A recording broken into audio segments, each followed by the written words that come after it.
You know, in the beginning program, you mentioned, you said, "Oh, Southgate means successful." You made that comment. Can I just remind you of his record?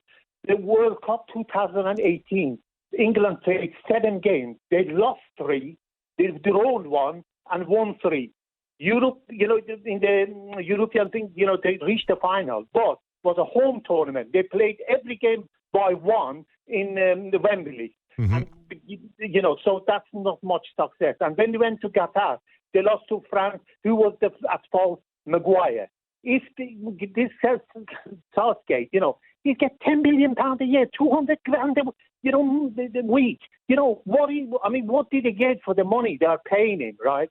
He's, as I said, waste man. When he was a club manager in Middlesbrough, FA loved him because he didn't have a badge. So still they allowed him to sit on the bench, until he gets it, and that caused a lot of... Anyway, beside all that, he's the most unsuccessful manager.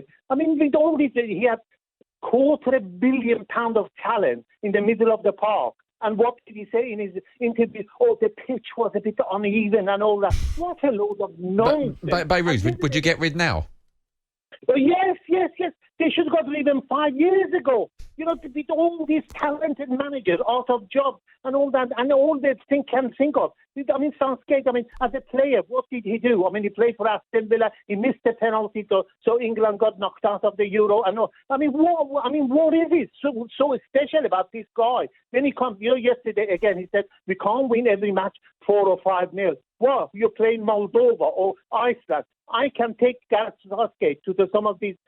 I watch non-league. I'm a supporter of a non-league. I can show him a better, players that they're on his ticket. If he had the whole world in his disposal, he still would have picked Maguire very fast. I trust him. Trust him for what? What did you win to trust him? You lost every tournament. What do you trust him about? That's what I don't understand. That's Calvin Phillips. What does he do in Manchester? He sits on the bench. That's what he does for England as well. Yeah, that's right.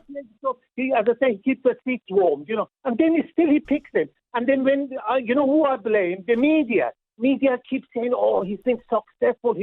England should beat any of these reserves of England 10-0. Because with all the talent you got in this country, I'm just surprised everybody's so happy just become a second. Or third or whatever. That's not the way to be. When you enter face to face, second is nowhere. This guy, he hasn't got, any qualification to be an England manager. Such a prestigious job around the world, So anyway, as I say, I'm so worked up about, when he comes and it starts annoying me. Beirut, so Adrian Durham said the likes of Saka and that they trust in Gareth Southgate, so maybe we should. Are you saying that Adrian Durham is wrong? No, everybody got their own opinion, right? End of the day, you look to see what's the result of the game. Everybody can say this and that, but end of the day, you have to see what result he produced, which was out of this world.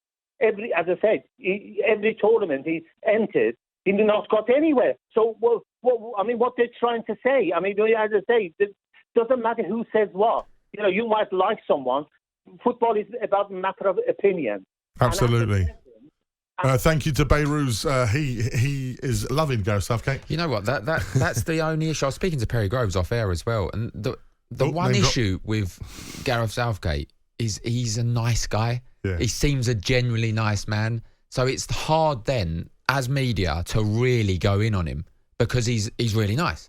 If it was a Mourinho in the same situation, people would be going in on him. 100%. That's why people could turn on Conte so quickly.